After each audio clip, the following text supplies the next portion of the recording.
নমস্কার, good morning বন্ধুরা।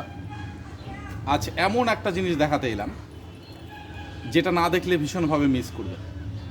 আশা করি অবশ্যই সেটাই হয়তো কমেন্টে আমি নিশ্চয়ই পেয়ে যাব, আশা করব। তো আজ এমন একটা জায়গায় এলাম, দেখে আমার তো ভীষণ ভালো লেগেছে। সেই সূত্রে আমি ভাবলাম যে আমি একা একা কেন এই সুন্দর মুহূর্তটাকে উপভোগ করব, তাই সবার মধ্যে আমার শেয়ার করা। আজ যে জায়গায় এসেছি এটা কোনো পুজো প্যান্ডেল নয়, এটা কোনো পুজোর মণ্ডপ নয়, এটা কোনো দুর্গা পুজোর কোনো থিম নয়। যেটা দেখাবো দেখে স্বাভাবিকভাবেই মনে হবে যে এটা একটা কোনো পুজোর প্রাক মুহূর্ত। অদ্ভুত সাজানো পুজোর সম্ভারের ডালি নিয়ে এক প্রাকৃতিক সুন্দর পরিবেশ সুসজ্জিতভাবে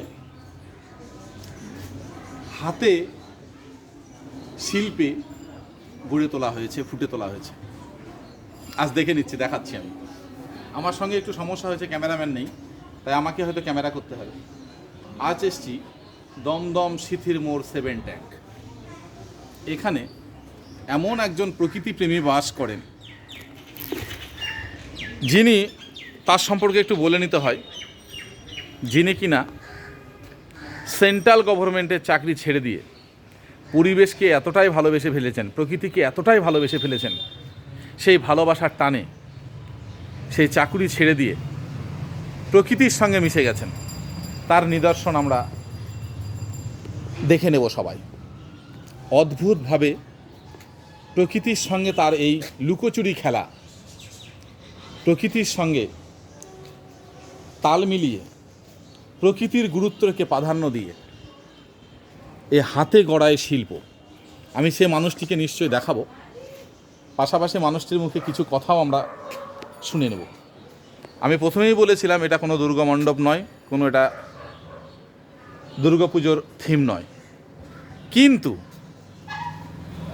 প্রকৃতিকে যে এত সুন্দরভাবে সাজানো যেতে পারে সেটা তার জ্বলন্ত উদাহরণ। শুরু থেকেই আমি দেখাচ্ছি, আমিও প্রথমে বুঝতে পারিনি যে দমদম সিথির মোড়ের মধ্যে এই শুরু, এখান থেকে যেরকম একটা সুন্দর জায়গা হতে পারে বা সুন্দরভাবে তৈরি করা যেতে পারে। এখান থেকে শুরু হলো, সামনে ওনার বাড়ি, আর তারই হাতে গড়া অসাধারণ কারুকার্য, যে শিল্পকে সত্যি বিশ্বের দরবারে মেলে ধরবে। আপনারা হয়তো এর আগে অনেক নিউজ চ্যানেলে দেখেছেন, দেখে থাকবেন, আমিও দেখেছি অনেক নিউজ চ্যানেলে। আমার সৌভাগ্য হয়েছে যে হঠাৎ করে এরকম জায়গায় এসে এরকম হাতে গড়া চাক্ষুষ ছবি আমি দেখতে পাবো। তাই মানুষটির মুখে আমরা বিস্তারিত জেনে নেব।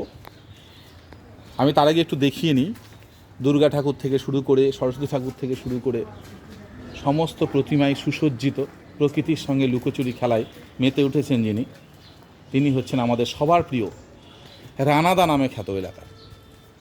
ভালো নাম পার্থ সারথী গাঙ্গুলি। অদ্ভুত শোভা, অদ্ভুত সুন্দর সুসজ্জিত হাতের কারুকার্য, শিল্প নিদর্শন। আমরা বর্তমানে প্রকৃতির সঙ্গে লড়াই করি, অথচ প্রকৃতি যে মূল্য জিনিসটা আমাদেরকে দিয়ে থাকে সেটার কথা আমরা ভুলে যাই, যার জন্য আমরা বেঁচে আছি। এই যে সুন্দর, এগুলো হাতে তৈরি করা, নিজে হাতে পুঙ্খানুপুঙ্খানুভাবে সূক্ষ্মভাবে অজস্র সময় দিয়ে এই শিল্প গড়ে তুলেছেন। যেটা বলছিলাম, আমরা প্রকৃতির সঙ্গে লড়াই করি, আমরা জানি না যে আমাদের বেঁচে থাকার জন্য যে মূল জিনিস অর্থাৎ অক্সিজেন, সেটাই কিন্তু এই প্রকৃতি দিয়ে থাকে। কিন্তু তবুও আমরা প্রকৃতির সঙ্গে লড়াই করি নির্বিচারে, দিনের পর দিন গাছ কেটেই চলেছি, কত কষ্ট দিচ্ছি প্রকৃতিকে। আজ শহরমুখী মানুষ, আমরা যারা শহরে বাস করি, সেখানে তো গাছপালার সংখ্যা ভীষণই কম। আমরা শুধু নিজের অট্টালিকাটুকু, নিজের বাসস্থানটুকুকে কি করে রাখবো সেই প্রত্যাশা নিয়ে আমরা সারাক্ষণ ব্যস্ত। কিন্তু বেঁচে থাকার যে মূল জিনিস, অর্থাৎ যে আমাদের দিচ্ছে প্রকৃতি, তাদের প্রতি আমাদের এই অত্যাচার চিরকালের। বর্তমানে আমাদের করোনা আবহে আমাদের যা পরিস্থিতি হয়েছে, এখন আমাদের সারা জীবন ধরে সে মাস্ক ব্যবহার করতে হবে। কিন্তু আমরা জানি এই মাস্ক ব্যবহার করার পরে, আমি প্রকৃত একটা উদাহরণ দিচ্ছি, ডাক্তারদের এটা মত, আমার না, ডাক্তাররা বলছেন মাস্ক পরে পরে এখন শ্বাসকষ্ট শুরু হতেই হবে। তার কারণ আমরা যে প্রপারলি যে নিঃশ্বাস প্রশ্বাসটা নিতে পারি প্রকৃতির কাছ থেকে, আমরা যে অক্সিজেনটা পাই, সেটা নিতেও আমাদের একটা বাধা সৃষ্টি হচ্ছে। সেই বাধা হওয়াতে আমাদের ফুসফুসটাকে সম্পূর্ণরূপে আমরা নিঃশ্বাস নিতে পারছি না। কিন্তু এই কারণের জন্যই ধীরে ধীরে আমাদের শ্বাসের সমস্যা হচ্ছে। তাই প্রকৃতির কাছে আমরা কৃতজ্ঞ, আমরা সকলেই, কিন্তু আমরা ভুলে যাই। সেই এমন একজন প্রকৃতিপ্রেমী মানুষ আমাদের সবার প্রিয়, বিশেষ করে 7 ট্যাঙ্ক সিথির মোড় এলাকার প্রকৃতিপ্রেমী নামে যিনি খ্যাত, আমাদের সবার প্রিয় রানাদা, ভালো নাম বলেছিলাম পার্থ প্রতিম গাঙ্গুলি মহাশয়। তাকে আমাদের তরফ থেকে অনেক শুভেচ্ছা, আমার তরফ থেকে বিশেষ করে অনেক অভিনন্দন। যে এরকম একটা পরিবেশ তৈরি করেছেন, এটা বিরল, সচরাচর সব জায়গায় আমরা দেখতে পাবো না। সবাই শুধু বাসস্থানটুকু নিয়েই ব্যস্ত হয়, কিন্তু প্রকৃতির সঙ্গে তার যে খেলা, নিজের জীবনের অধিকাংশ সময় প্রকৃতিক দিয়ে থাকেন। বিশেষ করে গাছপালাদের, যেমন আমরা কোনো মা তার সন্তানকে যেভাবে যত্ন করেন, সময় দেন, সেই তার কর্মফলে সে সন্তানকে গড়ে তোলেন তিল তিল করে, ঠিক তেমনি এই মানুষটি আমাদের এই প্রকৃতির সঙ্গে, প্রকৃতিকে ভালোবেসে সূক্ষ্মভাবে একটা গাছকে যেভাবে যত্নে রেখেছেন, এটা হয়তো আপনারা দেখাতে পারছি কিনা জানি না, যেহেতু আমার সঙ্গে ক্যামেরাম্যান তেমনভাবে নেই, এরা হয়তো আরও ভালো দেখাতে পারতো। তো অদ্ভুত, আমি একটু মানুষের সঙ্গে আলাপ করে দিব। অনেক আমার তরফ থেকে অনেক শুভেচ্ছা, অনেক প্রণাম, অনেক অভিনন্দন, ভালোবাসা তাকে। এরকম মানুষের সংখ্যা হয়তো পৃথিবীতে কম, যদি থাকতো, কম, নিশ্চয়ই কম রয়েছে। যদি এরকম মানুষের সংখ্যা পৃথিবী থাকতো, তাহলে পৃথিবী হয়তো আর এরকম কষ্ট পেত না, নতুন করে সেজে উঠত। তার কারণ আমরা জানি গাছপালা আমাদের জীবনে একটা বড় পার্ট। তার কারণ আমাদের যে মূল্যবান জিনিস দিয়ে থাকছে, এটা হয়তো কেউ দিয়ে থাকবে না, কেউ দেবে না। তাই গাছপালাকে যত্ন করা প্রতিটি মানুষের দায়বদ্ধ কর্তব্য হওয়া উচিত বলে আমি মনে করি। তাহলে কিন্তু আমরা বেঁচে থাকা আরও একটা নতুন করে নিঃশ্বাস নিতে পারবো। এই করোনা আবহে যেভাবে আমরা মাস্ক পরে পরে অক্সিজেনের ঘাটতি দেখা দিচ্ছে, তাতে একমাত্র প্রকৃতিই পারে আমাদেরকে সুস্থভাবে বেঁচে রাখতে। কিন্তু প্রকৃতির সঙ্গে আমাদের লড়াই আমরা অনেকেই জানি না, লড়াই করে চলেছে নির্বিচারে, বৃক্ষ গাছ কেটে ফেলে প্রকৃতিকে আরও দূষণ করছে। কিন্তু দূষণমুক্ত হওয়ার একমাত্রই কিন্তু পথ হচ্ছে বৃক্ষরোপণ। তাই আমি মানুষটিকে ডেকে নেব, তার জীবনের একটু কাহিনী শুনবো। তিনি সরকারি চাকুরি ছেড়ে দিয়ে প্রকৃতিকে এমনভাবে ভালোবেসে ফেলেছেন যে আজ প্রকৃতির সঙ্গেই তার এই লুকোচুরি খেলা চলতে থাকবে, কতদিন চলছে। তাই আমরা এত সুন্দর হয়তো রূপ দেখতে পাচ্ছি প্রকৃতি। আমি একটুখানি ডেকে নেব রানাদাকে, একটুখানি ক্যামেরার সামনে আসতে বলবো। আমাদের সবার প্রিয়, অনেক প্রণাম জানাই আমাকে মানুষটিকে, অনেক শুভেচ্ছা। সত্যি আমার ভালো লাগছে যে এরকম একটা মুহূর্ত। আমি একটু জানতে চাইবো যে আপনি কতদিন থেকে এটা শুরু করেছেন, এত সুন্দর প্রকৃতিকে সাজানো? এটা আমি কোর্টে কাজ করতাম, অবসর নেওয়ার পরে আমি এটা করি। আর একটা কথা, আমি এগুলো ছোটোবেলা থেকেই করতাম, কিন্তু এটা ব্যাপক হয়েছে এই আপনার অবসর নেওয়ার পরে সময় দিতে পারি। আর আমি গাছ এগুলো ভালোবাসতাম। তারপরে রাস্তায় একদিন পড়ে থাকতে দেখলাম এরকম ড্রাম পড়ে আছে, এরকম আমি তুলে নিয়ে এসে কিছু ফিগার দেওয়ার চেষ্টা করলাম। ফিগার দিতে গিয়ে দেখলাম একটা কাজ হয়ে গেল, এবার সুন্দর ফিগার হল। এবং এর সঙ্গে যদি আমি গাছ জুড়ে দিই, তাহলে কী হচ্ছে কি, ফেলে দেওয়ার জিনিসটা কাজে লেগে গেল, আর প্লাস হচ্ছে কাঠটাও সুন্দর লাগলো তো দেখতে, মানে প্রকৃতিও থাকবে ঠিক। মানে যেটা আপনার মনে করুন ফেলে দিলেন, ওখানে জল জমলো, মশা হলো, সেগুলোকে কী করলাম না করে যদি আমি এরকমভাবে করি, করলে পরে জিনিসটা দুটোই দাঁড়াচ্ছে। দেখুন বাগানের সৌন্দর্য বেড়ে গেছে। হ্যাঁ, আর এরকম যদি সবাই মিলে করতো, সবাই মিলে যদি করে, একদিন দেখবেন এই কোটালো তো ওই গলি গলি এরকম সুন্দর হয়ে যাবে। কিন্তু আমি একা করলে কী হবে, আমাকে দেখে যদি এরকম সবাই করে, তাহলেই না বুঝবো যে আমার এত খাটনি, আমার এত পরিশ্রম, সেটা সার্থকতা পেল। একদম নিশ্চয়ই, সত্যি যেগুলো ফেলে দেওয়া জিনিস, ফেলনা বলা যায়, সেই সব জিনিসগুলোকে নিয়ে এই ড্রাম দেখতে পাচ্ছি, ওষুধের ওষুধের। খাপগুলো দেখতে পাচ্ছি, অনেক কিছু যেগুলোকে আপনি সাজিয়ে রং করে এত সুন্দর রূপ দিয়েছেন, ভাবতেই পারছি না যেটা এরকম হতে। গণেশ সাজিয়েছেন, আমি নিশ্চয়ই দেখালাম, আবার দেখাবো। তো এরকমভাবে রূপ দেওয়া সত্যি সবার ভাবা উচিত। তবে প্রকৃতিকে ভালোবাসার মানুষের সংখ্যা যদিও কম আমি মনে করি, তার কারণ দেখতে পাচ্ছি রাস্তাঘাটে যে কোনো জায়গায় আমরা নোংরা করছি উল্টে। হ্যাঁ, কী করে প্রকৃতিকে পরিষ্কার রাখবো, প্রকৃতিকে সাজাবো, সেই ভাবনাটা আমাদের মধ্যে আসেনি। যিনি আমি আর দুটো জিনিস দেখাচ্ছি, আমাকে একটুখানি সময় দেন, দেখাচ্ছি। দেখুন ফেলে দেওয়া জিনিসটাকে যে কী করা যায়। আচ্ছা আচ্ছা, সেই জিনিসগুলো আমরা নিশ্চয়ই দেখব।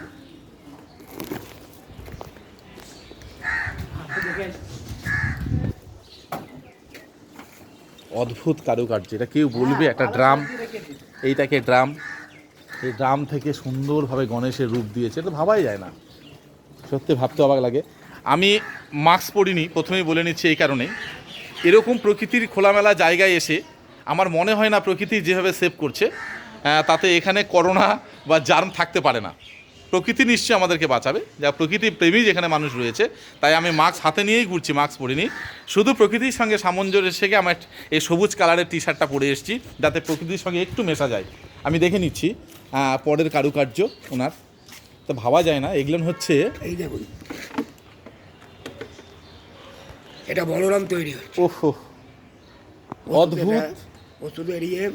ওষুধের পরিত্যক্ত খাপগুলো, যার মধ্যে থেকে ওষুধ বেরোয়, সেই খাপগুলোকে দিয়ে, বোতল দিয়ে এরকম তৈরি হতে পারে, এরকম রূপ হতে পারে, এটা কল্পনাতীত, এটা আমরা ভাবতেই পারি না। দুটো থামস আপের বোতল, পেছন দিকটা একটু দেখাই, এটা থামস আপের বোতল কেটেই করা হয়েছে, থামস আপের বোতল ঘোরাচ্ছে। এরকম আমি ছবি আমরা হয়তো আগে দেখিনি, দেখতে পাবো না, সত্যিই তাই। আমাদের সৌভাগ্য হচ্ছে আমাদের সবার প্রিয় রানাদার জন্য জগন্নাথ দেব, জগন্নাথকে দর্শন সত্যিই ভাবা যায় না যে এরকম রূপ হতে পারে, এরকম রূপ তৈরি করা যেতে পারে হাতের এত সুন্দর নিপুণ দক্ষতায়। সবাই পারবে, কী করে সম্ভব? রানাদা বলছে যে সবাই পারবে, একটু চেষ্টা করতে হবে, শুধু সেই প্রত্যাশা থাকতে হবে, ইচ্ছা থাকতে হবে, আবেগ থাকতে হবে, থাকলে আমরা সবাই পারবো। ভিতরে তো রয়েছে অনেক, আমি ভিতরে দেখাতে পারছি না, কিন্তু এর ভিতরে সুন্দর জগন্নাথ, সুভদ্রা, বলরাম সুসজ্জিতভাবে রাখা হয়েছে। প্রত্যেকটাই কিন্তু এরকম ফেলনা দিয়ে তৈরি, মনে হবে যে সত্যি সাজিয়ে রাখি। কত নিদর্শন, কত সুন্দর সেই বোতল দিয়ে এরকম রূপ তৈরি হতে পারে। তাই আমি ছুটে এসেছি, আমি একদিন দেখে গেছিলাম এখান থেকে, দেখে গিয়ে আমাকে এতটাই ভালো লেগেছিল যে আমি নিশ্চয়ই সবার মধ্যে এটা শেয়ার করব। তাই সমস্ত ফেসবুক ফ্রেন্ড যারা রয়েছে, রানাদার কথাকে, রানাদার ইচ্ছাকে পাথেয় করে যদি আমরা একটু অন্তত প্রকৃতিপ্রেমী হতে পারি, একটু আমরা যত্ন নিয়ে এরকম পরিবেশ তৈরি করতে পারি, তাহলে পৃথিবীটা হয়তো একদিন শান্তির নীড় তৈরি হবে। এই প্রত্যাশায় দৃঢ় বিশ্বাস আমার রয়েছে। এই যে আরও দেখাতে বলছি, দেখছি এগুলোও কিন্তু সুন্দরভাবে হাতেরই কারুকার্য। আমি একটু ভিতরে আসছি, রানা আরও দেখাতে পারবো। তাহলে আরও কিছু রেখেছে, শুধু প্রকৃতি নয়, এগুলো তো সাজানো রয়েছে, তার সঙ্গে সুন্দর সুন্দর মাছ। শুধু প্রকৃতি প্রেমী নয়, তার সঙ্গে এরকম শৌখিন মানুষ কম দেখা যায়। কত রকমের অপূর্ব মাছ দেখাতে পারছি তো। টোটাল এটা একটা অ্যাকোরিয়াম, তার সঙ্গে জলের সঙ্গে টাই আপ রয়েছে, জলের মধ্যে অনেক মাছ রয়েছে, সুন্দর সুন্দর কালারফুল মাছ। আর এই মাছের খাবার দিচ্ছে। জীবনের অধিকাংশ সময়টা যিনি এভাবে প্রকৃতিকে ভালোবেসে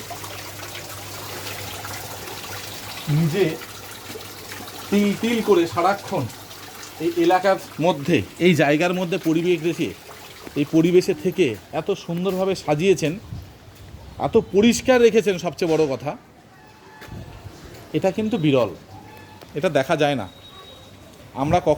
আমরা শুধু ভাবি একটা, অনেকে বিড়ি সিগারেট খেয়ে পর্যন্ত রাস্তায় ফেলে দিচ্ছে, কী করে নোংরা করব আর কি করে পরিষ্কার করব, সেই উদাহরণ যদি নিতে হয় সেটা তাহলে এই দমদম সিথির মোড় 7 ট্যাঙ্কস রানাদার বাসভবনে এলে আমরা পরিষ্কারভাবে এই ছবি দেখতে পাবো। অনেক অনেক ধন্যবাদ, অনেক অনেক শুভেচ্ছা, অনেক অনেক প্রণাম রইল, শ্রদ্ধা রইল রানাদাকে আমার তরফ থেকে। তিনি যাতে আমাদেরকে নতুন করে পথ দেখাতে পারেন, অর্থাৎ আমি বলতে পারি আমাদেরকে বেঁচে থাকার জন্য যাতে মানুষ যাতে সবাই সুস্থভাবে সুন্দরভাবে বেঁচে থাকে, সেই প্রত্যাশা নিয়েই তার এই হয়তো উদ্যোগ, এই প্রয়াস নিশ্চয়ই। তাছাড়া এত সুন্দর প্রকৃতির সঙ্গে তিনি খেলা খেলতেন না, জীবনের হিসাবটুকু দেখেননি, জীবনের অর্থের হিসাবও দেখেননি। তাই যদি দেখতেন তাহলে সেরকম একটা সরকারি চাকরি ছেড়ে দিয়ে প্রকৃতির সঙ্গে তাল মিলিয়ে চলতেন না এতটা সময়। তাই অবাক লাগে। আরও রয়েছে এই সাইডে, তো আমি দেখাতে পারিনি এখনও, সেইভাবে দেখা হয়নি। ওনার বাড়ির সামনে সমস্ত জায়গাটা একটু অন্যভাবে, ওটা কি সাপ বানিয়েছেন না? বোতল দিয়ে সাপ বানিয়েছে, একটু কাছে থেকে দেখায়। এইটাই হচ্ছে ওনার বাসভবন। টোটালটায় এরকম আমরা নিশ্চয়ই কোথাও দেখিনি বলবো, সেরকম চোখে পড়ে না হয়তো, একমাত্র পার্ক ছাড়া। কিন্তু পার্কেও হয়তো এত সুন্দরভাবে সুসজ্জিত টোটাল এলাকা জুড়ে কমই থাকে। সম্পূর্ণ হাতে নিপুণ দক্ষতায় এই কারুকার্য। আমি হয়তো তেমনভাবে দেখাতে পারলাম না, যদিও ক্যামেরাম্যানের অভাবে। প্রত্যেকটা জায়গা, এলাকার বাড়ির সামনে প্রত্যেকটা জায়গা নিপুণভাবে, সুন্দরভাবে, সুসজ্জিতভাবে যেভাবে রেখেছেন, এখান থেকে কেউ এলে চলে যেতে ইচ্ছে করবে না, মানে আরও কিছুটা সময় দিই আর কিছুটা শিখিয়ে নিই। যদি আমাদের প্রয়োজন হয় আমরা রানাদাকে রিকোয়েস্ট করব